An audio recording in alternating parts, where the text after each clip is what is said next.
ታድሶ ነው እያሉኝ ነበር ከታች። ኦኬ ዲያቆን ጎዶልያስ ሰላም ብያለሁ። ሰላም ብያለሁ። መዝሙር ሰላም ላንተ ይሁን። እግዚአብሔር ይመስገን። ዲያቆን ኖት? አዎ። የት ደብር? የት ቤተክርስቲያን? ትግራይ። ኧረ እኔ ቤተክርስቲያን ስም ነው ያልኩት፣ እኔ ሀገሩን አይደለም። አይ ትግራይ ነው። አሁን እዛ ቤተክርስቲያን ላይ አላገለግልም እኮ። የት ደብር ነበር የምታገለግለው? ይቅርታ ቅዱስ ሚካኤል የሚባል ቤተክርስቲያን አለ በአጽቢያ የሚባል ቦታ። ሙሉ ስሙ ምንድን ነው? ይቅርታ መምህር አወራራቸው ነው እንደዚህ ወይስ? ችግር የለውም። ቆይ ችግር የለውም። ሙሉ የደብሩን ስም ንገረኝ። ገጠር ነው ደብሩ። ስም የለውም። የቅዱስ ሚካኤል ቤተክርስቲያን ነው የሚባለው። የነበረው ነው አለው። ችግር የለው። እኔ ስለማቅ ነው አለ። ያ ደብራት ዝም ብሎ ቅዱስ ሚካኤል ብቻ ተብሎ አይጠሩም። ምን ሙሉን ንገረኝ። አይ አጽቢ የሚባለው አጽቢ አካባቢ ገጠር ነው። ቅዱስ ሚካኤል ነው የሚባለው። እንትን አልወጣለትም። እሺ ጥሩ። በምንድን ነበር ስታገለግል የነበረው? በድቁና?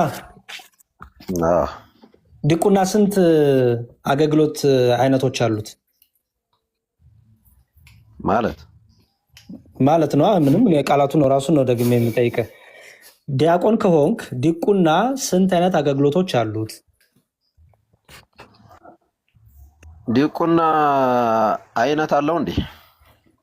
ዲቁና ስንት አይነት አገግሎቶች አሉት? ያል ጥያቄ አወራሩ አልተመቸኝም። አንድ ችግር የለውም። ቆይ ለምንድን ነው መሰለህ እንደዚህ አይነት ሰዎች እንዲያውቋቸው ያስፈልጋል። ችግር የለውም። ቆይ አንዴ ይግባ። እሺ አንዴ ቆይ አንተ ከፈለክ ጆሮ እንድፈን። እሺ ጎዶልያስ ስንት አይነት የዲቁና አገልግሎት ክፍሎች አሉ? ያው የንፍቀ ዲያቆን የሚባል አለ። ኖርማል ዲያቆንም አለ። ኖርማል የሚባል ግዕዝ የለም መቼም። ኖርማል የሚባል አገልግሎትም የለም። ምንድን ነው የሚባሉት? ንገረኝ፣ ስማቸውን ንገረኝ። ያው በመጽሐፉ ዙሪያ ማለት ስርዓቱ እንደሚያስቀምጠው ከሆነ የምትለኝ መዝሙረ ንፍቀ ዲያቆን የሚባል አለ። ሰራይ ወይም ዲያቆን የሚባልም አለ። ሌላስ? ከነዚህ ሁለቱ ውጭ ዲቁና ሌላ አላውቅም እኔ። አንተ በምን በምታገለግለው? ሰራይ ዲያቆን ሆነ የምታገለግለው? በጣም ጥሩ። ሰራይ ዲያቆን ሆነ የምታገለግል ከሆነ ቅዳሴ ስንት ክፍል አለው?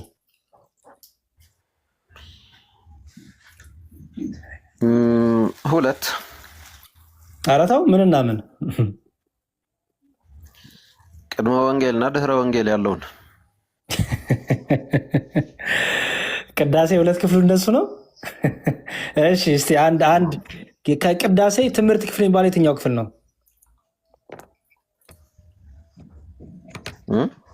ከቅዳሴ ትምህርት ክፍል የሚባለው የትኛው ክፍል ነው?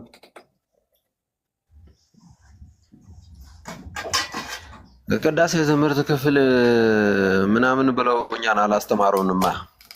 አታውቀውም? በጣም ጥሩ።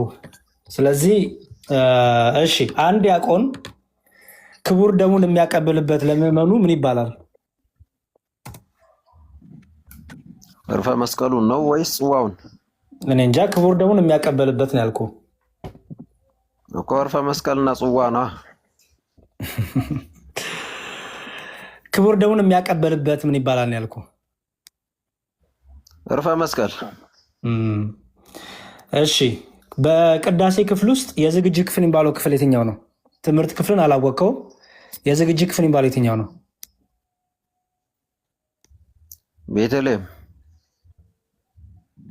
የቅዳሴ ክፍል እኮ ነው እያልኩ ያለሁት ወንድሜ። ቅዳሴ ተጀመረ። አሁን እነዚህ የትምህርት ክፍል፣ ዝግጅት ክፍል ምናምን የሚባሉት በቃ አታውቃቸውም። ችግር የለውም። አታውቃቸውም። ምንም ችግር የለውም። ይሄኛው ገጠር ምናምን መሆን አይጠበቅብም። ቅዳሴ መጽሐፍ ማመር ነው የሚጠበቅብህ ወንድሜ።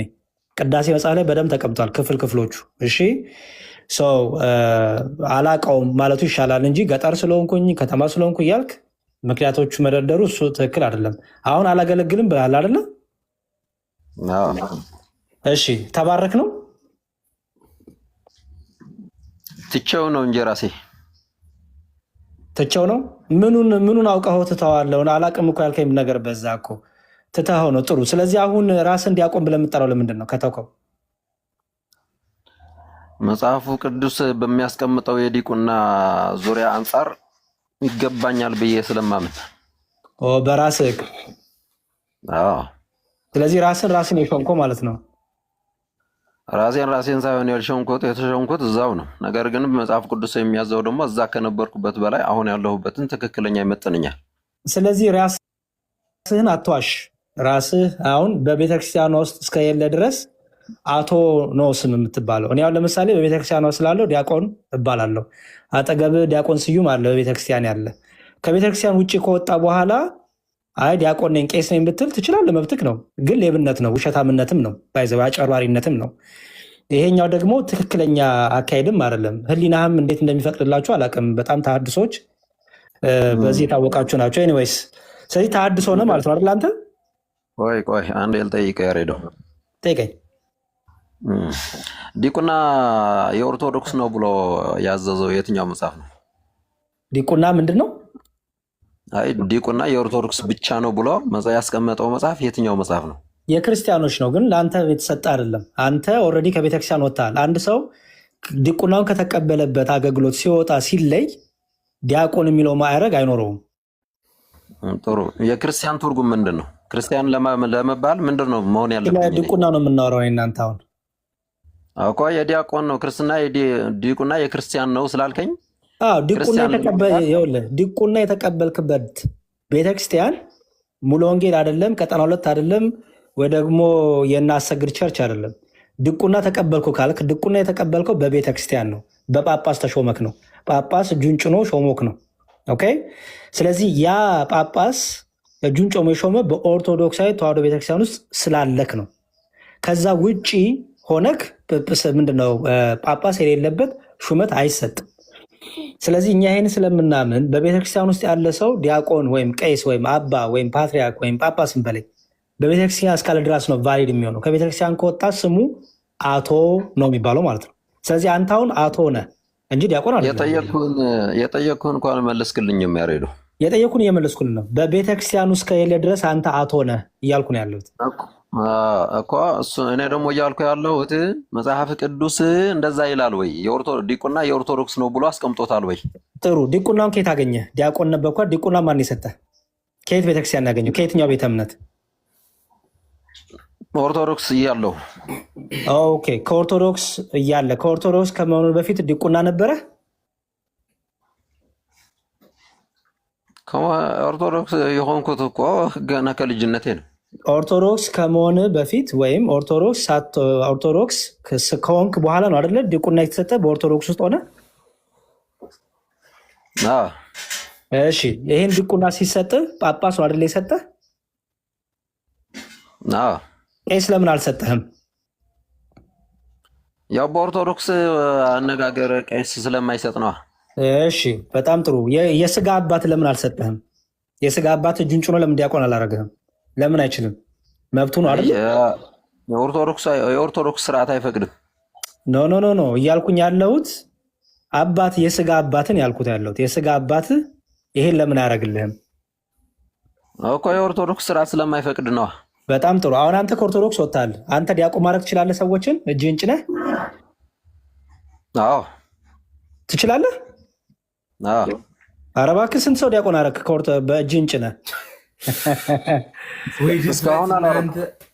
አንተ ጎበዝ ነህ በጣም። አንተ ደግሞ አዲሱ ተሐድሶ ነህ ማለት ነው። ሌላ ገና አዲስ ሪፎርም ሆነ ታድሶ ማለት ነው ድጋሚ አንተ። ምክንያቱም እናሰግድ እንኳን ወይ እንደ ልቡ ተሐድሶ። እሺ፣ ስለዚህ ወንድም ይኸውልህ አሁን ቁም ነገሩ ምንድን ነው? ከፈለግ አባ ገሌም ቆሞስ ገሌም ብለህ ስም መቀጠል ትችላለህ፣ መብትክ ነው። ለእኛ ግን አንተ አቶ ነህ። ምክንያቱም በቤተ ክርስቲያን ውስጥ ከሌለ ድረስ ራስህን ሌሎችን መሸወር ትችላለህ። እንደዛ እያልክ ኦርቶዶክሳዊ ቤተክርስቲያን ውስጥ ከአገልግሎት እስከወጣ እስከተለየ ድረስ አንተ አቶ ነህ። በቤተክርስቲያኗ ውስጥ ያለ አገልግሎት ተቋርጧል፣ ቆሟል። ለምሳሌ እኔ እንዳልኩ ነው፣ ዲያቆን ያሬድ እባላለሁ። ከቤተክርስቲያን ከወጣው አልፈልግም ብዬ ከወጣው ትምህርቷን ክጄ ከወጣው ወደ ሌላ ቤተ እምነት ከሆንኩኝ ስሜ አቶ ነው። ሰዎችን ግን ለመሸወድ ዲያቆን ገሌ፣ አባ ገሌ፣ ቆሞስ ገሌ እያልኩኝ ሙድ መያዝ ይችላሉ ሰዎች ላይ። በዛ እኛ የአሁኑ ትውልድ አይሸወድም። ትምህርት ላይ እናውራ እናንተው። እሺ ትምህርት ላይ ካወራን ዘንዳ ጥምቀት ያድናል? ተመለስ ወንድሜ። ቅድም የጠየቅኩ እኮ ጥያቄ ያሬደው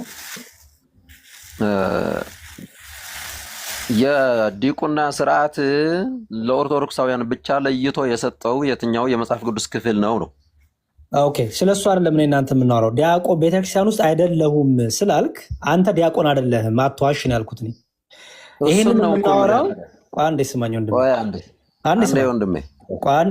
አንዴ ስማኝ። ኧረ አንዴ ስማኝ አንተ። ሲጀምር እኔ ዲቁና ሳደምጥህ ነበረ። አንዴ ስማኝ ነገር ዲቁና በእጅ እየጨንኩኝ እሰጣለሁ ያልክ ሰው ስለሆን አንተ ሌላ ዓለም ውስጥ ነው ያለው፣ ሌላ ልዩ የሆነ የራስ ቤተ እምነት የፈጠርከው። ስለዚህ አንተ በሱ ቀጥል። በቃ አሁን ትምህርት ላይ ብቻ እናውራ። ትምህርት ላይ እናውራ ወንደ ወገኔ። ስለ ጥምቀት ያላችሁን የተሃድሶ ትምህርት ንገረኝ። የአንተን ቤተ እምነት ትምህርት ጥምቀት ምንድን ነው? መጀመሪያ የጠየቅኩህን መልስልኛ። ማነው ለኦርቶዶክስ ለይቶ ዲቁና የኦርቶዶክስ ነው ያለው? እሺ በቃ ይበቃናል።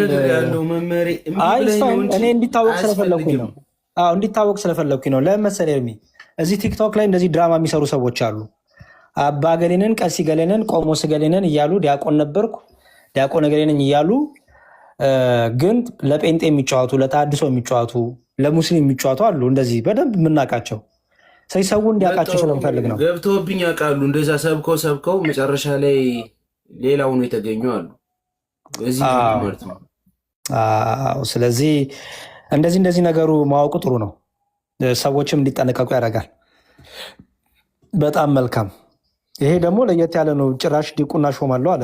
ይሄ ጎበዝ ነው፣ ደፋር ነው እንዴ! አሪፍ ነው እንጂ አንተ አሁን እኮ ኑሮ በራሱ ቄስ ነኝ ብሎ የሚጠራ ከሆነ እንግዲህ አስበው። ኑሮ ውድ ሆኗል። ራሱን ጳጳጳስ እኮ ኑሮ ውድ ሆኗል ልጄ። ስለዚህ አሁን ዘዴ መፍጠር ነው። ኑ ሾማቸዋለሁ እያልክ ማስከፈል ነው። ይኸው እነዚሁ ተሰብስበውላል መምህር። እነዚህ አሁን የምታያቸው ጠቅላላ ዛማኔል፣ ፓቼ፣ ሰናይት ከላይ ያለው ደግሞ አለለ የዋፌሌ ሲጠፋኝ ይቅርታ ወንድሜ፣ አንድ አድርግ ይቅርታ። ይኸው እነዚህ ጠቅላላ እንግዲህ መማር የሚፈልጉና ባለፈው ዕለትም እየጠየቁኝ የነበሩ ሰዎች ናቸው። መቼ ነው መምህር የሚያስተምረን እያሉኝ ነበርና በዚህ አጋጣሚ ዛሬ ጥያቄ ጠይቄ ብዙ ተምሬያለሁኝ። እነሱ መሆን አሁን የመጡ መሰለኝ። ነበራችሁ ከታች ሰናይት አዳምጥ ነበርን ስናዳምጥ ነበረ። እሺ አንድ አድርጊ ይቅርታ ብያለሁ ወንድሜ። እያዳመጥን ነበር። ወንድሞቻችን እግዚአብሔር አምላክ ብዙ ሰዎች አሉ ለማለት ነው። መማር እንፈልጋለን ብለን ባለፈው ቃል ገብተልና እየጠበቅን ነበር። ተው አንተ እየጠበቅን ነበር ብለን አታፋጠኝ። መጀመሪያ አካውንት እንደማይሰራ እንደነበር አንድ፣ ሁለተኛ ደግሞ መምህርን አመስግንልን ኤርሚሻ። እዚህ ቤት ብዙ ሰው ሲያጓራብን ነበር። አሁን መምህር መጥቶ ስለቀደሰልን ስለባረከን እኔ በግሌ አመሰግናለሁ። መግባት የፈለኩበት ዋናው ሪዝን ሰላም ብያለው። መጀመሪያ ሁላችሁንም ያሬድ ሰላም ብያለው። በጣም ነው የምናመሰግነው። በጣም እኔ ዛሬ እዚህ ቦታ ገስት ላይ ራሱ አብሬ በመቀመጤ እና ትምህርት በኤርሚ አማካኝነት በመስማቴ በጣም ደስ ብሎኛል። እግዚአብሔር ያክብርልን። ማለት ስለፈለኩም ነው የገባሁትኝ እና በጣም ብዙ ጊዜ ዮኒ ማኛ ጋር ምናምን ያው ስትገባ አብሬ እየተከተልኩ እየገባው ሰማለሁ እና በጣም ነው የምናመሰግነው። ይሄ ማለት ስለፈለኩም ነው መግባት የፈለኩትኝ። ማለት አንዳንድ ወጣቶች እንደዚህ በሚሆኑበት ሰዓት ከግር ያው የማጠፋው አንተነና ያው የአገልግሎት እድሜን ያርዝምልን። በጣም ነው የምናመሰግነው። ኑርልን እና ይሄን ለማለት ነው የገባሁት። እሺ ማርዬ፣ እሺ እኔ ምስጋና አልወድም በነገራችን ላይ አይኖ ይገባኛል፣ እናንተ ከፍቅራችሁ ሊሆን ይችላል። ግን ምስጋና ትዕቢተኛ ያደርጋል፣ ምስጋና ትምክተኛ ያደርጋል። ያለ እኔ አሁን እኔ ኤርሚን አመስግኜ ነው ኮርቶብኝ የነበረው አንድ ሰሞን እና ምስጋና ከባድ ነው። ስለዚህ የሚሻለው ምንድነው? ሆድ ይመርቅ ትላለች እናቴ፣ በጸሎት ማሰብ ነው፣ መበርታት ነው። እናንተም መበርታት፣ እኔም መበርታት። ምክንያቱም ማንም የቆመ ቢመስል እንዲያወድቅ ይጠንቀቅ ይላል መጽሐፍ ቅዱሱ። ስለዚህ ትዕቢተኛ ሆነን ደግሞ እንዳንቆጣጠር፣ እንደ ፊኛ እንዳንፈነዳ፣ ፍጻሜያችን እንዲያምር መትጋት፣ ሁሌም በቃ በትህትና ሁሌም ዝቅ በማለት ሁሌም ገና እንደ አዲስ ተማሪ በመሆን ማሳለፍ ነው እና ስለዚህ እናንተም በርቱልን። ይኸው እንደዚህ እግዚአብሔር ቢፈቅድ ባለፈው ቃል ገብቼ ነበር፣ ግን ሰሞነ ሕማማት መጣ። ሰሞነ ሕማማት ትንሽ አይመችም ታውቃላችሁ። የኤርሚ ደግሞ አካውንት 3 ቀን ነው እንደዚህ ገዝታ አይቀበልም ነበር እና እነዚህ ነገሮች ተደራረቡ። ከዛ በዓሉ መጣ። ይሄ ነገር ሆኖ አልተመቸኝም።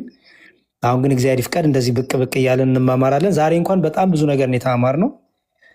ችን ሰብሰብ እያረጋችሁ እየጻፋችሁ ምን እያላችሁ ከዛ በኋላ ደግሞ በሰፊ ተከታታይ ትምህርት በተለይ ሃይማኖት ከሚለው ጀምረን ሀሎተ እግዚአብሔር ማን ነው ከሚለው ጀምረን ደግሞ 30 ደቂቃ በውስጥ አውራውና 30 ደቂቃ በቂ ናት። 30 ደቂቃ ሃይማኖት ከሚለው ጀምረን ሃይማኖት ምንድን ነው? አሁን ብዙ ሰዎች ሃይማኖት አያድንም ይላሉ። እኛ ደግሞ ኦርቶዶክሳውያን ደግሞ ሃይማኖት ያድናል እንላለን። ግን የትኛው ሃይማኖት? በራሱ ሃይማኖት ማለት ነው። ሃይማኖት ማለት ድርጅት ነው አይደለም። ምክንያቱም እዚህ ይሁዳ መልእክት ላይ መጽሐፍ ቅዱሳችን ለቅዱሳን አንድ ጊዜ ስለተሰጠች ሃይማኖት ይላታል ይሁዳ መልእክት ላይ እና ፈጽማችሁ ተጋደሉ ይላል። አንድ ጊዜ የተሰጠች ሃይማኖት አለች እና ያቺ ደግሞ የተሰጠችው ከእግዚአብሔር ዘንድ ናት። ሃይማኖት ከእግዚአብሔር ዘንድ የተሰጠች ናት እና ሃይማኖት ደግሞ ትምህርት ማለት ነው። ትምህርት ናት። ለምሳሌ ብዙ ሰው ብዙ እምነት ሊኖረው ይችላል አይደለ ኤርሚ? ብዙ እምነት ሊኖረው ይችላል። ብዙ ሃይማኖት ግን አይኖረውም። አንድ ሰው ይኖረዋል? አይኖረውም። አንተ ለምሳሌ ኦርቶዶክስ ነህ፣ ግን በውስጥ ብዙ ነገር ልታምን ትችላለህ አይደል? አይ የጴንጤም ትምህርት ይመቸኛል፣ የፍቅር ሲዝም ይመቸኛል፣ የሙስሊም ይመቸኛል ልትል ትችላለህ። አየው ግን አንድ ማምናት ግን እሷን ብቻ ነው የምፈልጋት እውነቷን ለማወቅ። አየህ፣ ስለዚህ ሃይማኖት አንዲት ናት። ለዚህ ነው አንዲት ጥምቀት፣ አንዲት ሃይማኖት፣ አንድ ጌታ የሚለው። ሃይማኖት ያድናል ስንልኛ የትምህርት እያልን ነው። ትምህርት ያድናል። የቤተክርስቲያኗ ትምህርት፣ ቤተክርስቲያን በራሷ ምን ስለሆነች? ጌታ የመሰረታት ስለሆነች። ስለዚህ ይሁዳ መልእክት ላይ አንድ ምዕራፍ ነው ያለው። በነገራችን ላይ አንድ ምዕራፍ ነው ያለው። ምን ይላል መሰላችሁ? የይሁዳ መልእክት ላይ እንዲህ ይላል። እሺ ቁጥር 3 ላይ ወዳጆች ሆይ ይላል። ወዳጆች ሆይ ስለምንካፈለው ስለ መዳናችን ልጽፍላችሁ እጅግ ተግቼ ሳለሁ ለቅዱሳን አንድ ጊዜ ፈጽሞ ስለተሰጠ ሃይማኖት ይላል። ለማ? ለቅዱሳን አንድ ጊዜ ስለተሰጠች ሃይማኖት ፈጽማችሁ እንድትጋደሉ እመክራችኋለሁ። ስለዚህ ሃይማኖት ድርጅት አይደለም ማለት ነው። ከእግዚአብሔር የተሰጠው ሃይማኖት ድርጅት አይደለም። ሰዎች ሃይማኖታቸው ድርጅት ነው ማለት ይችላሉ፣ መብታቸው ነው። እኛ ግን ኦርቶዶክሳውያን ሃይማኖታችን ድርጅት አይደለችም። ለምሳሌ ታቅ እንደሆነ ኤርሚሻ በፕሮቴስታንት ወንድ ወገኖቻችን ለምሳሌ አንድ ቸርች ቢዘጋ ቆርቆሮ ይዞ የመጣው ኮፍያ ሚስማር ይዞ የመጣው ወንበር ይዞ የመጣው የሆነ ነገር ሁሉም ይካፈላሉ። ምክንያቱም ቸርቹ በሰዎች ኮንትሪቢዩሽን ሰዎች የሚከፍቱት ስለሆነ። በእኛ ቤተክርስቲያን ግን የህዝብ ናት ቤተክርስቲያኑ። አየህ፣ የህዝብ ስለሆነች ለምሳሌ እኔ ከፍቶኝ በወጣ አይ ወንበር ገዝቼ አምጥቻለሁና ወንበሬን አምጡ አለ። አየው፣ በቃ ቤተክርስቲያን የምንላት ምንድናት? የክርስቶስ አካል የሆነች ናት። ቤቱ ደግሞ ሚስጥራትን የምንፈጽምበት፣ ሚስጥራትን የምናረግበት። እንዲሁም ስለ ቤተ እግዚአብሔር አንድ ጥቅስ ልስጣችሁ። እንዲሁም በጣም መወደው ጥቅስ ስላለ ነው። ብዙ ጊዜ ታውቃለህ፣ ለምሳሌ በእኛ ቤተክርስቲያን ኤርሚ ሄደህ ቅዳሴ ባይኖርም ምንም ነገር ባይኖርም ሄደ ጸሎት ታደርጋለህ አታደርግም? አረጋለሁ። እኔ ሳረግ ነበረ። ለምንድን ነው የምታደርገው? ማን አለ ብለህ ስለምታምን ነው። ያው የእግዚአብሔር ቤት አይደለ? የእግዚአብሔር ቤት ስለሆነ እግዚአብሔር አለ ብለህ ስለምታምን አይደል? አዎ። በጣም ጥሩ። ኦኬ። በፕሮቴስታንት ወገኖቻችን ፕሮግራም ከጨረሱ በኋላ ሄደው አዳራሾቻቸው ቆመው ጸሎት ያደርጋሉ ከተቆለፈ በኋላ? ኧረ የለም፣ ፕሮግራም ከሌለም አይከፈትም። ለምን ይመስላል? ከተቆለፈ በኋላ ሄደው አንድ ሰው በሩ ጋር ቆሞ ጸሎት አያደርግም አይደል? ከጨረሱ በኋላ እኔ እናንተ ግን ቤተክርስቲያኗ እንኳን በሯ ከውጭ ቢዘጋ በሩ ጋር ቆመን ጸሎት እናደርጋለን። ስናልፉላ ጸሎት እናደርጋለን። ይኸው እነ ዳንኤል ምናምን አሉ፣ ያውቁታል በደንብ። በጣም ጥሩ። ለምን ይመስላል? ለምንድን ነው እኛ እንደዚህ የምናደርገው? እግዚአብሔር በዛ አለ ብለን ስለምናምን። አየህ፣ እግዚአብሔር በዛች ቤት በቤቱ አለ። ምክንያቱም ጌታ ምን ብሏል? ቤቴ የጸሎት ቤት ይባላል ብሏል። ቤቴ የጸሎት ቤት ይባላል ስላለ አስተውል፣ ያንን ቤት የእግዚአብሔር ቤት ነው ብለን እናምናለን። የእግዚአብሔር ቤት መሆኑን ደግሞ ማስረጃ ልስጥህ። ኦኬ፣ ማስረጃ ሜላ መሰለ። እሺ፣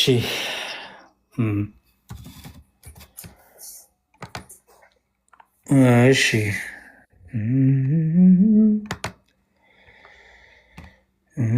አዎ፣ እኛም የእግዚአብሔር ቤቶች እንዳትረሳ። በሶስት አይነት ቤተ መቅደስ አለ ብለን እናምናለን። አንደኛው ሶስት አይነት ቤተክርስቲያን አለ። አንደኛው እኔ እናንተ የክርስቶስ ቤቶች ነን፣ ማደሪያዎች የመንፈስ ቅዱስ። እያንዳንዱ ክርስቲያን ምን ይባላል? የእግዚአብሔር ቤት ይባላል። ማደሪያ ነን። ሰውነታችን የእግዚአብሔር ቤተ መቅደስ ነው፣ ማደሪያ ነው። ስለዚህ እያንዳንዳችን ምን እንባላለን? ቤተክርስቲያን። ሁለተኛው ቤተክርስቲያን ደግሞ የእኛ ህብረት፣ እንደዚህ ስንሰባሰብ አየው፣ የክርስቲያኖች ህብረቱን ይባላል ቤተ ክርስቲያን ይባላል። አንደኛ የራሳችን አልኩ፣ ሁለተኛ ደግሞ የእኛ ህብረት። ጌታ አንድም ሁለትም ሶስትም ብትሆኑ እኔ በመካከላችሁ እገኛለሁ አላለም? ስለዚህ የእኛ ስብስብ ራሱን ይባላል ማለት ነው፣ ቤተክርስቲያን ይባላል። ሶስተኛው ደግሞ ህንፃው ጥምቀት የምንፈጽምበት፣ ቅዱስ ቁርባን የምንካፈልበት፣ ጸሎት የምናረግበት፣ አምልኮ የምንፈጽምበት፣ የህብረት ጸሎት የህብረት አምልኮ የምናረግበት፣ ኦኬ፣ ብንታመም ሄደን የምንጠመቅባት። ምክንያቱም እኔ ቤቴ ነው እንዲህ ቁርባን የምወስደው፣ ስርዓት መፈጸሚያ ማለት ነው ቤተክርስቲያን። ቅዱስ ያን ጸጋውን የምንካፈልባት ደግሞ ምን ትባላለች? ቤተክርስቲያን ትባላለች። ኦኬ፣ ስለ ቅዱስ ጳውሎስ እንዲህ ብሎ ስለ ቤተ እግዚአብሔር እንዲህ ብሎ ተናግሯል። በጣም የምትደንቅ ቃል አለች። እሷ ላንብብና ጨርሳለሁ። ለምንድን ነው እኛ በዛች ቤት ሄደን በህንፃ ቤተክርስቲያን ሄደን ጸሎት የምናደርገው? ኦኬ፣ እግዚአብሔር አለ በዛ ቤት የምንለው ለምንድን ነው ከተባለ እንዲህ ይላል። አንደኛ ጢሞቴዎስ ምዕራፍ 3 ቁጥር 15 ያዝ። አንደኛ ጢሞቴዎስ ምዕራፍ 3 ቁጥር 15። ይሄ ቅዱስ ጳውሎስ ለጢሞቴዎስ ልጁ የተናገረው ነው፣ አደራ ነው። አንደኛ ጢሞቴዎስ እንትን ያልከኝ ምዕራፍ 3 ቁጥር 15። እሺ፣ እንዲህ ይላል። ፈጥኜ ወደ አንተ እንድመጣ ተስፋ አድርጌ ይህን እጽፍልሃለሁ አለ። ለማ ለጢሞቴዎስ። ከዛ ምን አለ? ብዘገይ ግን አለ፣ አስተውላውን፣ ብዘገይ ግን በእግዚአብሔር ማደሪያ ቤት ይላል። አየው፣ በእግዚአብሔር ማደሪያ ቤት መኖር እንዴት እንደሚገባ እንዴ! ይሄ ስለ ሰው ነው የሚያወራው? ስለ ሰው ሰውነት ነው የሚያወራው? አይደለም። ምክንያቱም ምንድን ነው የሚለው? አንተ እንዴት መኖር እንደሚገባ በማን? በእግዚአብሔር ማደሪያ ቤት እንዴት መኖር እንደሚገባ ታውቅ ዘንድ እጽፍልሃለሁ አለና ቤቱም አላየኸው? ቤቱም የእውነት አምድና መሰረት የሕያው የእግዚአብሔር ቤተ ክርስቲያን ነው ይላል። አየው፣ ቤቱ ምንድን ነው አለ? ቤቱ የእውነት አምድና መሰረት፣ ከዛ ደግሞ የእግዚአብሔር ደግሞ ቤተክርስቲያን ነው። ስለዚህ እኛ በኦርቶዶክሳዊ ተዋሕዶ ቤተክርስቲያናችን ቅዳሴ ኖረም አልኖረም፣ ኦኬ፣ ከውጭ በሩ ተቆለፈም አልተቆለፈም፣ በሩቅም ሆነን በቅርብም በውስጥም ሆነን በውጭ እግዚአብሔር በዛ አለ፣ በቤቱ አለ። ይቺ የእግዚአብሔር ቤት ናት ብለን ስለምናምን ምን እናደርጋለን? ወደ ቤቱ ዞረን ጸሎታችን እናደርጋለን ማለት ነው። እሱን እኮ ግን አይተነዋል እኮ አይደለ? በፊልሙ ላይ ራሱ እኮ ቤቴ የጸሎት ቤት ይሆናል። አሁን እንግዲህ ቤቴ ብሎ የጠራው ምኑን ነው? መቅደሱን አይደለ? ህንፃውን ነው የጠራው። ስለዚህ አሁን ይሄንን ልምምድ ግን ወገኖቻችን እህትና ወንድሞቻችን ፕሮቴስታንት የላቸውም። እንዳልኩ በአዳራሽ ለምሳሌ ፕሮግራም ቢያደርጉ አምልኮ ቢጨርሱ አዳራሾቻቸው ያ አዳራሽ ፕሮግራሙ አልቆ ካለቀ በኋላ አንድ ሰው መጥቶ ቢጨንቀው ቢከፋው ወደዛ አዳራሽ ሄዶ በሩ ጋር ቆመ ጸሎት ያደርጋል? አያረግም። አያረጉም። ምክንያቱም በዛ እግዚአብሔር ይገኛል ብሎ አያምኑም ማለት ነው። ቀላል ነው። እግዚአብሔር የሚገኘው አብረው እስከሆኑ ብቻ በቃ እዛ ውስጥ እስካሉ ነው ድረስ ነው ማለት ነው። ከዛ ከወጡ በኋላ በቃ አለቀ፣ እግዚአብሔር አይገኝም ብሎ ያምናሉ ማለት ነው። እኛ ግን እግዚአብሔር በቤቱ ይገኛል። ስለዚህ በቤቱ ስለምናገኘው ወደ ቤቱ እየገሰገስን ጸሎታችን እናደርጋለን፣ ከሚስጥራት እንሳተፋለን ማለት ነው። ስለዚህ መመሪ እዚህ ጋር አንድ ጥያቄ ማለት ነው። ይቅርታ ነው ያው አሁን ካለው ርዕስ ሳይሆን የቅድሙን የሰጠኝ ጥቅሶች እንዳለ ይዣቸዋለሁ እና እንትን እላቸዋለሁ። አንደኛ ጢሞቴዎስ ጴንጤዎችን በብዛት እየጠየኳቸውም ስለነበረ የሚመልስልኝም አልነበረም። ብዙ ጴንጤ ጠይቄያለሁ። ጭራሽ እሱ ከድህነት ጋር ሁሉ አይገናኝም ይላል እና በእኛ በቤተ ክርስቲያናችን ደግሞ ምን አይነት መጽሐፍ ቅዱስን ስርዓቱን ጠብቃ እንደምትሄድ እና በቤተ ክርስቲያን ያለውን ነገር በአይናችን የምናየው ነገር ስለሆነ አንደኛ ጢሞቴዎስ ምዕራፍ 2 ከቁጥር 9 እስከ 15 ያለውን ያን ስርዓት ነው ወይስ እንዴት ነው? እስኪ እሷን ነገር ትንሽ አብራራለን። በቤተ ክርስቲያን በኦርቶዶክስ። እሺ እንግዲህ ወንዶች በስፍራ ሁሉ አለቁጣና አለክፉ ሀሳብ የተቀደሱትን እጆች እያነሱ እንዲጸልዩ ይፈቅዳሉ ይላል። እዚህ ጋር አስተውል። ወንዶች ሲባል ሁሉ አይደለም። አንደኛ ጢሞቴዎስ ነው፣ ሁለተኛ ጢሞቴዎስ ነው። ተሳስቼ እንዳይሆን እኔ አንደኛ ጢሞቴዎስ ነው የሰጠኝ። እዛው ነው ያለው፣ እዛው ላይ ነው ያለው። ኦኬ እሺ። እታች ስለ ወንዶችም የተናገረውን ጨምሬ ላንብብልህ ብዬ ነው። እሺ እሺ። ስለ ወንዶች ምን አለ? እጅ እየጫኑ መጸለይ ለወንዶች ተፈቅዷል አለ። ግን የተቀደሱ እጆች ነው የሚለው፣ አስተውል። ወንዶች ብሎ ግን ቀጥሎ ግን ምንድን ነው? የተቀደሱ እጆች ነው ያለው። የተቀደሱ እጆች ካለ ለሁሉ የሚደረግ አይደለም። ይሄ ለማን ነው? ለተለዩት፣ ለአገልግሎት ለተለዩት ማለት ነው። ስለዚህ ወንዶች እጅ እየጫኑ እንዲጸልዩ የተፈቀደው ወንዶች ብቻ ናቸው። አለቀ። እጅ እየጫኑ ክህነትን እንዲሰጡ እንዲሾሙ የተፈቀደላቸው ማን ነው? ወንዶች ብቻ ናቸው። በመጽሐፍ ቅዱስ ሴት ልጅ እጇን ጭና ለማንም ክህነት አትሰጥም፣ ለማንም ሹመት አታረግም። ከመጽሐፍ ቅዱስ ውጭ ነው። ይሄ የመጀመሪያው። ለሴቶች ደግሞ እዛው ዝቅ ብሎ እንዲሁም ደግሞ ሴቶች በሚገባ ልብስ ከእፍረትና ራሳቸውን ከመግዛት ጋር ሰውነታቸውን ይሸልሙ ይሸፈኑ ማለት ነው። እግዚአብሔርን እንፈራለን ለሚሉ ሴቶች እንደሚገባ መልካም በማድረግ እንጂ በሹሩባና በወርቅ ወይም በዕንቁ ወይም ዋጋው እጅግ በከበረ ልብስ አይሸለሙ ይላል። ስለዚህ ይሄ ደግሞ በአምልኮ ጊዜ በተለይ በአምልኳቸው ጊዜ ሴቶች ራሳቸውን እንዲሸፍኑ ራሳቸውን በትህትና ዝቅ እንዲያደርጉ እግዚአብሔርን እንፈራለን የሚሉ ሴቶች በዚህ ህይወት እንዲመላለሱ መጽሐፍ ቅዱስ ያዛል። ይሄ ባይዘወይ ሁሉም ሰው ነው ፌል ያደረገው በዚህ። ምክንያቱም አንዳንዴ ልብስ መልበስ በራሱ ክርስቲያን ብቻ አያሰኝህም። ምክንያቱም እግዚአብሔር ልብን ስለሚያይ ደግሞ ጥሩ ልብስ ለብሰህ ጥሩ ህይወት ካለህ በውስጥ ያለው ህይወት በውጭ የሚታያል ማለት ነው። አየው። ምክንያቱም ለምሳሌ አንድ ክርስቲያን እኔ ከጌታ ጋር ነኝ የምኖረው፣ እኔ የእግዚአብሔር ነኝ፣ ይህ መቅደስ ሰውነቴ የጌታ ስጋና ደም የበላ የጠጣ ነው ያለች ሴት ወይም ያለ ወንድ በውጭ ህይወቱን ታያዋለህ አይደለ? በትህትናው፣ በአለባበሳቸው፣ በአነጋገራቸው፣ በንግግራቸው፣ በፍሬዎቻቸው ሁሉ ታውቃቸዋለህ የክርስቶስ እንደሆኑ። ስለዚህ ይሄኛው በተለይ ኦርቶዶክስ ያለ ሆኑ ይሄ የታዘዝነው ነው፣ መጽሐፍ ቅዱሳዊም ነው፣ ስርዓተ ቤተክርስቲያንም ነው።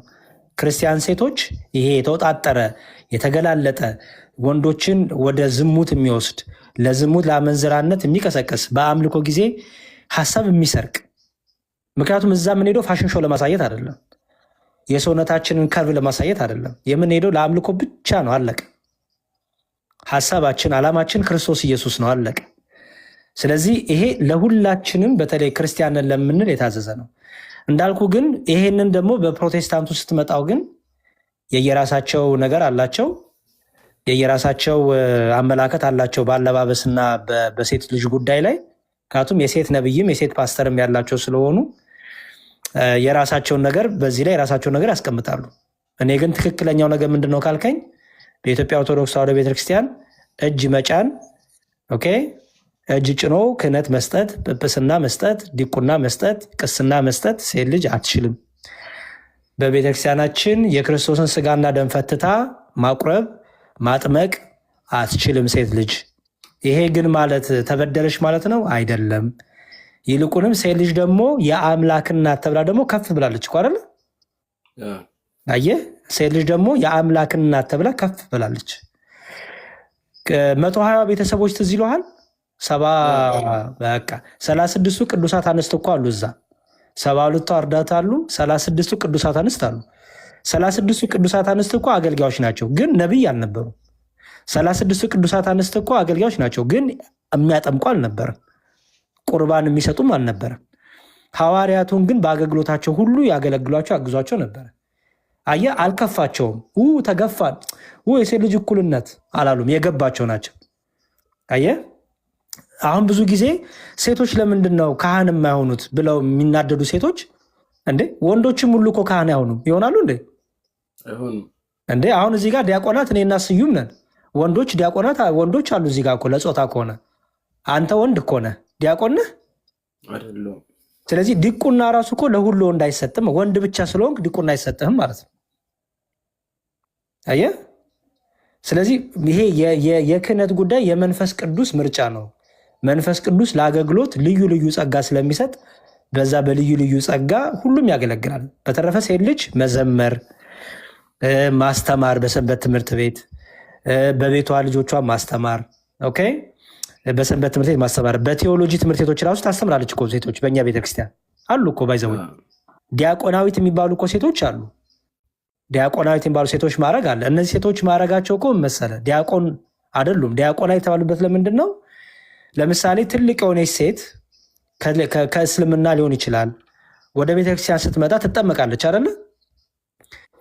ስትጠመቅ እና ቅባ ሜሮን ሲፈጸምላት ካህኑ ሰውነቷን መንካት አይችልም። አየህ፣ ምክንያቱም ትልቅ ናታ፣ ህፃን አይደለችም፣ ትልቅ ናት። ስለዚህ ካህኑ ሰውነቷን መንካት አይችልም። ስለዚህ ምን ያደርጋል? የዚች ዲያቆና የተባለችውን እድሜዋ ከ60 በላይ ወይ ከ50 በላይ የሆነች ሴት ነው መሆን ያለባት። በቤተክርስቲያን የታወቀች አገልጋይ መሆን አለባት። ስለዚህ የእሷን እጅ ይዞ ያቺ ሴት ናት ያን ነገር የእሷን እጅ ይዛል ካህኑ። ምክንያቱም ሰውነቷን የሴቷን ሰውነት መንካት ክልክል ስለሆነ ማለት ነው። አየኸው። ስለዚህ ይህን ያህል እንኳን ሴቶችም በቤተክርስቲያናችን ይህን ያህል ድርሻም አላቸው። ሰው በቤተክርስቲያናችን ሴት ልጅ በአምልኮ ጊዜ ራሷን ትሸፍናለች፣ ትከናነባለች። መጽሐፍ ቅዱሱ እንደሚናገረው ነው። ይህንን በደንብ አድርገን በቤተክርስቲያን ለዚህ ነው ስትመጣ በቤተክርስቲያን እህቶቻችን ጻዕዳ ለብሰው ነጭ ለብሰው አንድ አይነት ወጥ ሆነው ሴት በሴት ቦታ ሆነ ወንድ በወንድ ቦታ ሆኖ አገልግሎታቸውን አምልኳቸውን ይፈጽማሉ ማለት ነው። ቅዱስ ጳውሎስ እንዳዘዘው መጽሐፍ ቅዱሳዊ ነው ማለት ነው።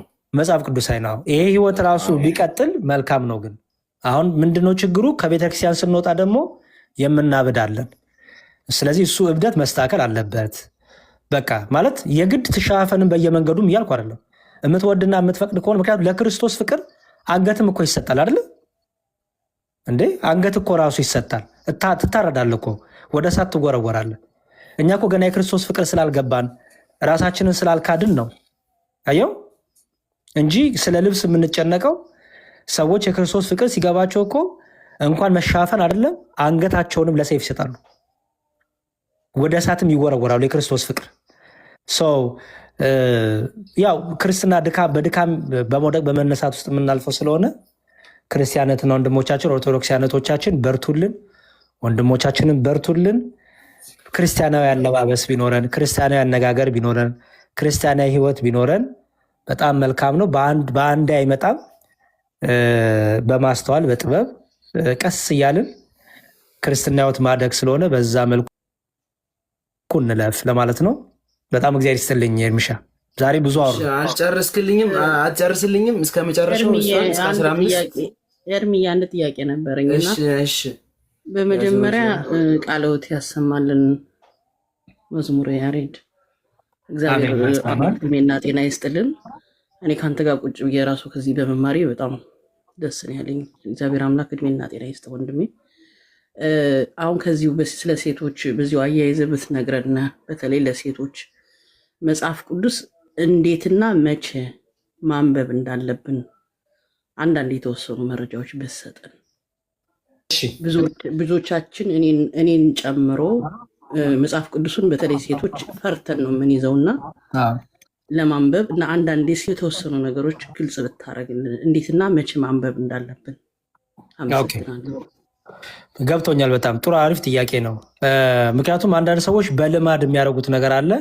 ያለ እውቀት የሚያደርጉት ነገር ስላለ ማለት ነው። እሱም አንደኛው ምንድነው? ለምሳሌ ሴቶች በወራይ ልማዳችሁ ላይ ያላችሁ ወይም ፔሪድ ላይ ያላችሁ መጽሐፍ ቅዱስ አናነብም አነካም ትላላችሁ። ይሄ ትክክል አይደለም። ባይዘው ምንም ምንም ምንም ምንም ምንም ነገር የምትከለከሉት ነገር የለም ከምን በስተቀር ከቁርባን በስተቀር። ወደ ቤተ መቅደስ ገብታችሁ ቁርባን መቀበል አትችሉ። ጥምቀት መጠመቃችሁ። ምክንያቱም ሴት ልጅ ደም እየፈሰሳት ጥምቀት ተጠመቂ ማለት አይሆንም አይደለ? ይሄ ራሱ ምንም እውቀትም እኮ አይፈልግም። በቃ በደንብ የታወቀ ነው። አንድ ቁርባን ደግሞ የማትቀበልበት ምክንያት ለምንድን ነው? እኛ ቁርባን ከመቀበላችን በፊት ከ15 ከ18 ሰዓት ያህል በጾም በጸሎት በሰጊድ እንቆያለን። ታውቁታላችሁ ይህን ነገር ብዬ አስባለሁ። ሴት ልጅ ደግሞ በዚህ ጊዜ ውስጥ ብዙ እህቶቻችን ያስመልሳቸዋል፣ ያማቸዋል፣ ሐኪም ቤት ይሄዳሉ። የሰውነት የሆርሞናል ቼንጅ አለ። የሚያማቸዋሉ፣ ወገባቸውን ራሳቸውን የሚያማቸዋሉ። በጣም ብዙ ነገሮች ያሳልፋሉ እህቶቻችን። ስለዚህ በዚህ የተነሳ ይሄንን በደንብ ፎከስ አድርጋ ብርትት ብላ ሙሉ ሰውነቷ ሀሳቧ ሳንትን ሳይል ሳትጨነቅ ሳትሳቀቅ የማድረግ የሚገባትን ነገሮች በዚህ በፔሪዮዷ ጊዜ ማድረግ ስለማትችል ከሚስጥራት ከቁርባኑ በዛን ጊዜ አትቀበሉም። ያንን የደማችሁ መፍሰስ የሚያቆምበት ቀኖች ካለፉ በኋላ ግን በንስሐ በቀኖና ወደ ቅዱስ ቁርባን መታችሁ መቀበል ትችላላችሁ ማለት ነው። በተረፈ ግን ጸሎት ማድረግ በቤቱ ጸሎት ማድረግ፣ ውዳሴ ማርያም ማንበብ፣ ዳዊት ማንበብ፣ መጽሐፍ ቅዱስ ማንበብ ምንም አትከለከሉ። ምንም የምትከለከሉት ነገር የለም። የሚረክስ ነገር የሚባል ነገር የለም። ስለዚህ እሱን በደንብ ልታውቁ ይገባል። መጽሐፍ ቅዱስን ዴይሊ ልናነብ ይገባል። ሁሌም በቻልን መጠን ባገኘነው አጋጣሚ አንዳንድ ምዕራፍ ብናነብ፣ ማቴዎስ ወንጌል ከሆነ አዲስ ኪዳን ከሆነ ከማቴዎስ ወንጌል መጀመር፣ ብሉይ ኪዳን ከሆነ ከዘፍጥረት ጀምራችሁ አንዳንድ ምዕራፍ በቃ ከዛ ፍቅሩ እያደረብን ሲመጣን እየጨመርን እንመጣለን። ስለዚህ መጽሐፍ ቅዱስ ሁሌም ቢነበብ መልካም ነው። በተለይ በስደት ያላችሁ ሰዎች በሚመቻችሁ ሰዓት ከስራ ጋር ከምን ጋር ሁኔታውን እያያችሁ ነፃ የምትሆኑበት ታይም እየጠበቃችሁ ብታነቡ መልካም ነው ማለት ነው። በተረፈ ወደ ቤተ መቅደስ የማትሄዱበት ምክንያት ቤተ መቅደሱ ስለሚረክስ አይደለም። የሚረክስ የአዲስ ኪዳን ቤተ መቅደስ የለም። ልክ በብሉይ ኪዳን ሴት ልጅ ረክሳለች እንደሚለውም አይደለም። እናንተ አሁን የፔሬድ ላይ መሆናችሁ የወር አበባ የተባለውም እኮ ለዛ ነው። ልምላሜ ነው፣ አበባ ነው፣ ፍካት ነው፣ ለመውለድ ዝግጅት የምታደርጉበት ነው ምናምን ከሰውነታችሁ ያለው አደፍ የሚወጣበት ነው። ልክ የሰውነት ቆሻሻ እንደመውጣት ብሎ ተቃለቅ። የሰውነት ቆሻሻ በተለያየ መልኩ ይወጣል። ባይዘወይ እናንተ ብቻ አይደላችሁም እህቴ፣ ወንዶችም ራሳችን ከሰውነታችን አንዳች ፈሳሽ ቢኖር ወደ ቤተክርስቲያን አንሄድም፣ ወደ መቅደስ አንገባም። እዚህ ወደ ዳር ላይ ሆነን ጸሎታችን እናደርሳለን እንጂ ወደ ቤተ መቅደስ ገብተን ጥምቀትን አንፈጽምም፣ ስጋው ደግሞ አንቀበልም። ኢቭን በሽተኛ የሆነ ሰው እያስነጠሰ እያስመለሰው ምን እያለን ስጋው ደግሞ አይቀበልም። ስለዚህ ለሴት ብቻ አይደለም ለወንዶችም በደም ተቀምጧል። ከምን አንጻር? የጌታን ስጋና ደም ከማክበር አንጻር። በዛ ቀን የክርስቶስ ደም ብቻ ነው የሚፈሰው። ስለዚህ የፍጡር ደም ፈሱ መጥቶ የሚደረግ ነገር ስለሌለ ማለት ነው። ስለዚህ ለሴት ብቻ አይደለም ለወንዶችም የተከለከሉ ብዙ ነገሮች አሉ። ለምሳሌ ህልመ ሌሊት፣ ወንዶች ታውቃላችሁ ህልመ ሌሊት ምን እንደሆነ። ህልመ ሌሊት ቢያጋጥማችሁ እነዚህ ሁሉ የተቀመጠ ስርዓት አለን፣ ፍትሐ ነገሥት አለን፣ ቃለ ዓዋዲ አለን። በመጽሐፋችን ላይ በስርዓት ተቀምጧል እነዚህ ሁሉ ሰው። በተረፈ ግን ጸሎት አትከለከሉም። ልስገድ ካልሽን በርተሽ ስግደት አትከለከይም። ግን በፔሬድ ላይ ያላችሁ እንኳን ልትሰግጂ ቀርቶ በጣም ብዙ ነገር ነው ፔን በህመም ውስጥ የምታልፊ። ስለዚህ ቤተክርስቲያን ይሄንን በደንብ ስለምትረዳ ይህን ስርዓት ሰራችላችሁ ማለት ነው እና ከዚህ አንጻር ቢሆን ጥሩ ነው። በተረፈ የጸሎት ጊዜ በቀን አንድ ክርስቲያን 7 የጸሎት ጊዜ አለው። በቤተክርስቲያናችን 7 የጸሎት ጊዜያት አሉ። በነዚህ 7 የጸሎት ጊዜያት ውስጥ የበረታ 7ቱንም ያደርሳል፣ ደግሞ ያልበረታ ደግሞ የቻለውን ያደርሳል። በዛች የጸሎት ጊዜያት ውስጥ በእያንዳንዱ ጸሎት ውስጥ ስንቆም መጽሐፍ ቅዱስ እናነባለን፣ ዳዊት እናነባለን፣ ወንጌል እናነባለን። ከዛ ደግሞ በኋላ ከመተኛታችን በፊት ወንጌል እናነባለን። እነዚህ ናቸው ማለት ነው ባጭሩ። እሺ ወንድም አንድ አለኝ እዚያው ላይ እና አሁን በወር እንትን በሚልበት ጊዜ 40 ክንድ ርቃችሁ ከቤተክርስቲያን ቁማችሁ ጸልዩ ይላልና እንግዲህ አባባል ነው። መጽሐፍ ቅዱስ ላይ እንኳን እኔ በደንብ አላውቀውም እውነት ለመናገር ግን እስኪ ይህንንስ ምን ትላለህ? እኛ ምን ስብሰባው ያደግነው ስለሆነ እዚሁ አያይዘህ ብትነግረን። እሺ ይኸውልሽ ምን መሰለሽ ቅድም እንዳልኩሽ ነው። ለምሳሌ ወደ ቤተክርስቲያን ወደ ውስጥ ወደ መቅደስ ከሚስጥራቱ ለመካፈል ለመካፈል አትገቡም። ኦኬ፣ ምክንያቱም የጌታ ስጋና ደም የሚቀርበው በዛ ስለሆነ። ሁለተኛ ግን ወደ ቤተክርስቲያን እንኳን ብትመጪ አስቢው ካለው ህመም አንጻር አሁንም እየወጡ ንጽህናን ከመጠበቅ ከመታጠብ ከምትቀይሩት ነገር አለ ታውቂያለሽ። እዚህ ጋር መናገር ስለማይጠበቅብኝ ነው። ከነዚህ ሁሉ አንጻር ቤተክርስቲያናችን ምን ስራ አሰራች? በቃ ወይች ልጅ ከምትጨነቅ ከምትሸማቀቅ ኦኬ። ለምሳሌ ኢትዮጵያ ያለውን እናንሳ። ኢትዮጵያ ሴት ልጅ የትኛው ቦታ ሄዳ ነው ሞዴስ ልቀይር የምትችለው ፓር ልቀይር የምትችለው? አትችልም። አይሹ አንዳንድ እህቶቻችን በአንዴ ብዙ ፈሷቸው ቶሎ መቀየር የሚገባቸው አሉ በሆነች ደቂቃ ውስጥ አየሽ። ስለዚህ ይህች እህታችን ወደ ቤተክርስቲያን ብትመጣም ትጨነቃለች። ፎከስ አድርጋ እንኳን ማምለክ አትችልም። ፎከስ አድርጋ እንኳን ጸሎታ ገረገራ ውስጥ እነዚህ ጥግ ላይ ዛፎቹ ጋር ሄዳ እንኳን ቆማ እንትን ማለት አትችልም። አይሹ በጣም ከባድ ነው። ስለዚህ ቤተክርስቲያናችን እች ልጅ በዛ ገረገራው ዛፎቹ ጋር ርቃ ቆማ ጸሎታ ማድረግ አትከለክላትም። ግን ሪሊ ጸሎት ማድረግ ትችላለሽ ወይ ነው ፎከስ አድርገሽ ሪሊ እንደዛ ቆመሽ ችለሽ ካሁን በቃ የት ሄደሽ ነው ፓድስ የምትቀይር የሆነ ደምሽ ድጋሚ ይመጣ። ከዚህ ሁሉ ምንድነው የሚሆነው? በቃ ቤትሽ አሳልፈሽ ጸሎትሽን መንፈሳዊ ነገሮችን አትከለከይም። እንዳልኩሽ ጸሎትሽን አድርገሽ በነዛ ቀናቶች ውስጥ 7 ቀንም ይፍች ጸሎትን አትከለከይም፣ ስግደትን አትከለከይም። የምትሺ ከሆነ መጽሐፍ ቅዱስ ማንበብ አትከለከይም፣ ውዳሴ ማርያም ማንበብ አትከለከይም። ኦኬ። ስለዚህ እነዚህን ሁሉ ነገር ቤትሽ እያደረግሽ መንፈሳዊነትሽን ሳትለቂ ከእግዚአብሔር ጋር ያለሽን ህይወት ኮኔክሽን ሳትለቂ ማሳለፍ ትችላለሽ። አሁን አንዳንድ እህቶች አሉ ምንም በቃ ህመም የላቸው ደማቸውም ብዙ አይፈስም። ስለዚህ ምን ያደርጋሉ? ይመጡና ራቅ ብለው ገረገራ ስልሽ ዛፎቹ ያለበት መጠለያዎች አሉ አይደለም? እዛ ገረገራ ውስጥ ሆነው ወደ መቅደሱ ውስጥ አይገቡም፣ ሚስጥራትን አይፈጽሙም። በጣም ርቀው ቆመው ጸሎታቸውን ያደርጋሉ። ኦኬ፣ ጸሎታቸውን አድርገው አመስግነው ወደ ቤታቸው ይሄዳሉ። ኦኬ።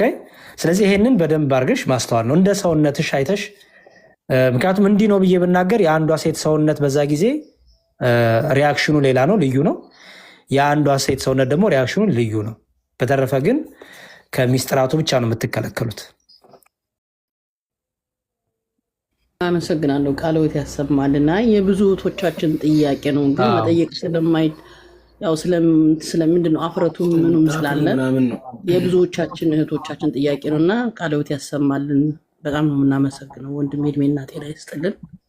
በጣም ነው ደስ ያለኝ። ለምን መጽሐፍ ቅዱስ አለኝ ማንበብ ፈልጋለሁ፣ ግን ያ በቃ ባልከው ነገር ነው ምንድን ነው የሚባለው ይሄ ታግቼ የነበረውና አመሰግናለሁ። ለማንኛውም እግዚአብሔር ይስጥልን። ምንም ችግር የለውም። እኔ ይቅርታ እዛው ጋር አንድ ጊዜ አያይዤ ልጠይቅ ከመጽሐፍ ቅዱስ ጋር። መዝሙረ ዳዊት አሁን በቅርቡ ነው ማንበብ የጀመርኩትና ማለት አንዳንድ ስራ በምወጣበት ሰዓት ስለማይመቸኝ ሞርኒንግ ስለምነሳ አንዳንድ ሰዎች ምግብ ከበላሽ በኋላም ስትመለሽ ማንበብ ትችያለሽ የዕለቱን። አንዳንድ ሰዎች ደግሞ በጭራሽ አይነበብም በቃ በምችይበት ነው አሉኝ። እንደገና ደግሞ ተጀምሮ አይቋረጥም፣ ስለዚህ ያው ከቻልሽ ብቻ ነው ምናምን አሉኝና በዚህ ትንሽ ኮንፊውዝድ ስለሆንኩ ነው። እሺ ለምሳሌ አሁን ይኸው የተለያየ ሰዓት ላይ ያለ ነው፣ መጽሐፍ ቅዱስ እያነበብን ነው። ምግብ የበላችሁ አላችሁ፣ ያልበላችሁ አላችሁ፣ ግን መጽሐፍ ቅዱስ እያነበብን ነው። ኦኬ ሰው እንግዲህ የ7 የጸሎት ጊዜያት አሉን ያለውን ለዛ ነው። 7 የጸሎት ጊዜያት ላይ ለምሳሌ ሌሊቱ ጸሎት ምግብ ሳንበላ ምናምን፣ ምክንያቱም በሌሊት መቼም እኛ እንስሳ አይደለንም። ሰው 7 የጸሎት ጊዜያት አሉን። በተለይ ሌሊቶቹ ጸሎት ምግብ ሳንበላ የምንጸልያቸው ጸሎቶች ናቸው። ከዛ በኋላ ግን ያሉት የከሰዓቱ ጸሎት ብትይኝ፣ የሰርኩ ጸሎት ብትይኝ ምግብ ከበላም በኋላ የምንጸልያቸው ጸሎቶች ናቸው። ስለዚህ ይሄ ምንም የሚያገናኙ የለም። ጸሎቱን የምታደርጊበት ሰዓት ምግብ ከመብላት በፊት የምታደርጊው ጸሎት አለ፣ የሌሊቱ በተለይ። ከዛ ደግሞ ምግብ ከበላሽ በኋላ ደግሞ ለምሳሌ የኖአም ጸሎት አለ፣ ከመተኛታችን በፊት የምንጸልየው ጸሎት አለ። ራት ከበላን በኋላ እኮ ነው የምንጸልየው እሱ። ራት ከበላን በኋላ እኮ ነው። ስለዚህ የሌሊቱም ጸሎት ሌሊት የተነሳሽ የምታደርጊውም ጸሎት ኦልሬዲ ራት በልተሽ ከተኛሽ በኋላ የምታደርጊው ጸሎት ነው። ስለዚህ ይሄንን በደንብ በእውቀት መያዝ ነው። 7 የጸሎት ጊዜያት አሉ። በ7ቱ የጸሎት ጊዜያት ውስጥ የትኛው ነው ሰዓት ከምግብ በፊት የሆነ የትኛው ነው ከምግብ በኋላ የሆነው የሚለውን እሱን መለየት አንድ። ሁለተኛ ደግሞ የምትቀበይ ከሆነ እና ደግሞ የምታስቀድሽ ከሆነ እንበል ለምሳሌ ቅዳሜ ለእሑድ የምትቀበይ ከሆነ ዝግጅቱ የሚጀምረው አርብ ነው። አርብ ዕለት ዝግጅት ትጀምሪያለሽ። ቅዳሜ ለእሑድ እሑድ ዕለት ቅዳሴ ሄደሽ የምትቀበይ ከሆነ ከ15 እስከ 18 ሰዓት ያህል መጾም አለብሽ። ስለዚህ መብላት የምታቆሚበት ሰዓት አለ ማለት ነው። ኦኬ። የማትቀበይም እንኳን ቢሆን ቅዳሴ ለማስቀደስ ካሰብሽ አስቀድመሽ አትሊስት ቅዳሜ አስቀድመሽ በጊዜ በልተሽ ማቆም አለብሽ። ምክንያቱም በራሱ ምግብ ከበላሽ በኋላ ሰውነትሽ ለዛ ነገር ሪስፖንድ የሚያደርግበት ኢቨን ለጸሎት እንኳን ለመቆም አንዳንዴ ያቅተናል አይደል ከበላም በኋላ እሺ። ስለዚህ እነዚህ ነገሮች ስላሉ ከቅዳሴው ጋር የተገናኘው ጊዜ በጾም በጸሎት ተወስነን ተገድበን በሰጊድ ተገድበን እንጠብቃለን። ከዛ በተረፈ ግን ያሉት ቀናቶች ግን ከዛ ውጭ ያሉት ከሰኞ እስከ ዓርብ ያሉበት ቀናቶች ላይ ደግሞ ከስራ ጋር ያለን ሰዎች ከምግብ በፊት የምንጸልየው ጸሎት አለ። ምክንያቱም ሰዓቱ ራሱ ከምግብ በፊት ስለሆነ፣ ከምግብ በኋላ ደግሞ የምንጸልየው ጸሎት አለ። ምክንያቱም ሰዓቱ ራሱ ከምግብ በኋላ የሚጸለይ ስለሆነ ማለት ነው። ስለዚህ ይሄ በደንብ እያንዳንዱ ባዛው የጸሎት ጊዜያት ከነገረ ክርስቶስ ጋር የተገናኙ ናቸው።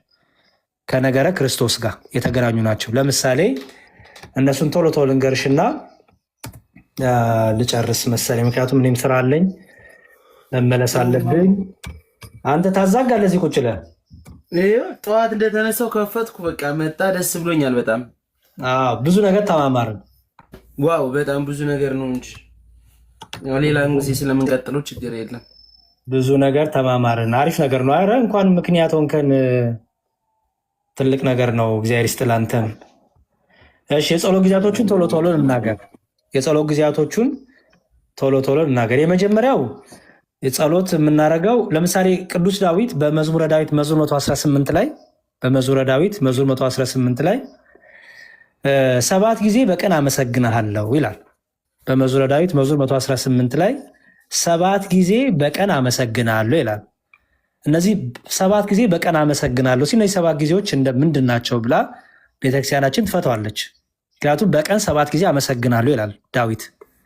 ስለዚህ የመጀመሪያው ጸሎታችን የሚሆነው የጠዋት ጸሎታችን ነው። ጠዋት 12 ሰዓት ላይ ይሄ ጸሎታችን ለምንድን ነው የጠዋት 12 ሰዓት የምንጸልየው ቢባል አምላካችን ኢየሱስ ክርስቶስን አብ ወልድ መንፈስ ቅዱስ በሰላም ስላሳደርከን በሰላም እንድንተኛ ሌሊቱን በሰላም አስነስተ በሰላም ተኝተን በጠዋት ደግሞ በሰላም እንድንነሳ እድሜን ስለጨመርክልን ጊዜን ስለሰጠህን ጨለማውን አሳልፈ ብርሃንን ስለሰጠህን ብለን የምናመሰግንበት ነው። ይሄ ጸሎት ሰዓት 12 ሰዓት ነው ማለት ነው።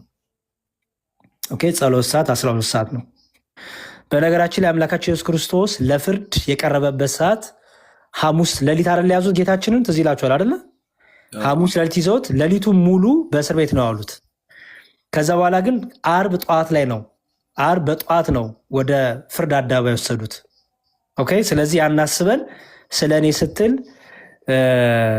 ፍርድ አደባባይ ላይ ስለኔ ስትል ቆምክ፣ ኦኬ በምድሪያን ነገስታት ፊት ቆምክ ስንል ይህንንም ደግሞ አስበን ልክ ዓርብ 12 ሰዓት ከጠዋት ጀምሮ ነው ጌታን ከመከራ ማድረስ ጀመሩት።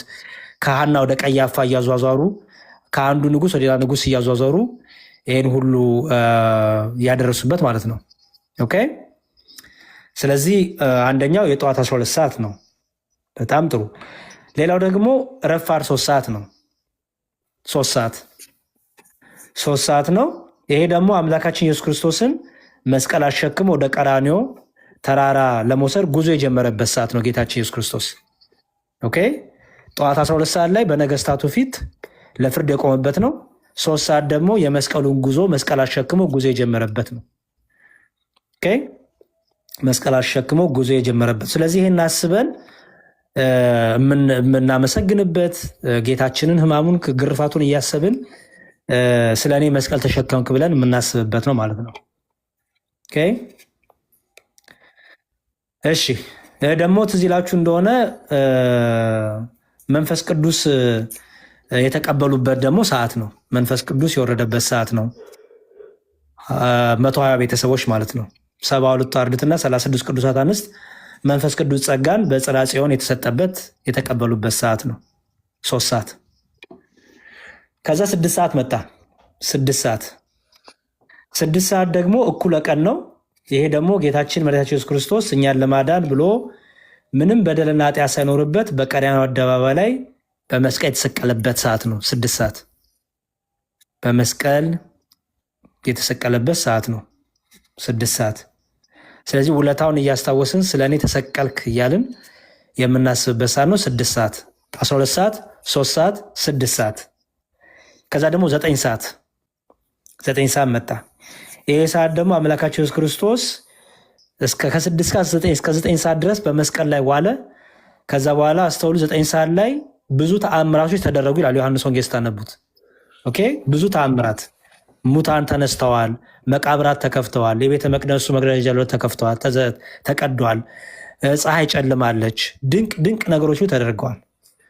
ስለዚህ ይሄ ደግሞ የ9 ሰዓቱ ጸሎታችን ይህን ሁሉ እያሰብን ውለታውን እያሰብን ስለኛ ሲል መሞቱን እኛን እሱ እርቃኑን ተሰቅሎ እኛን ሞገስ እንዳጎናጸፈን ሁሉ የምናስብበት ነው ማለት ነው። 9 ሰዓት ከዛ 11 ሰዓት አለ። 11 ሰዓት 12 ሰዓት 3 ሰዓት 6 ሰዓት 9 ሰዓት ከዛ 11 ሰዓት 11 ሰዓት ደግሞ አምላካችን ኢየሱስ ክርስቶስን ክቡር ስጋውን ከመስቀል ላይ አውርደው ዮሴፍና ኒቆዲሞስ ስጋውን ከመስቀል ላይ አውርደው የአይሁድ ሰንበት ከመግባቱ በፊት በአዲስ መቃብር ያዋሉበት ሰዓት። ጌታችን ኢየሱስ ክርስቶስ እስከ 11 ሰዓት ድረስ በመስቀል ላይ ውሎ ነበረ። ስለዚህ 11 ሰዓት ላይ ቅዱስ ስጋውን አስፈቅደው ኒቆዲሞስ እና ዮሴፍ ከመስቀል ላይ አውርደው በአዲስ መቃብር ያኖሩበት ሰዓት ነው። ስለዚህ ስለኛ ሲል በመቃብር